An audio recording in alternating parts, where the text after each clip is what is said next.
पद्मानकम् श्रीरुद्ररूपम् ध्यायेत्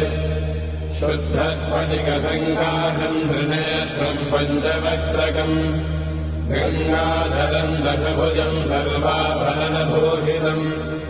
नीलग्रीवम् शशाङ्काङ्कम् नागयज्ञोपवेदिनम् व्याघ्रजन्मोत्तरीयम् च वरेण्यमभयप्रदम् कमण्डलवक्षसूत्रानाधारिणम् शूलपाणिनम् ज्वलन्तम् पिङ्गलजटाशिखामद्योतधारिणम् वृषस्कन्धसमारोढम् उमादेहार्थधारिणम् अमृतेनात्मदम्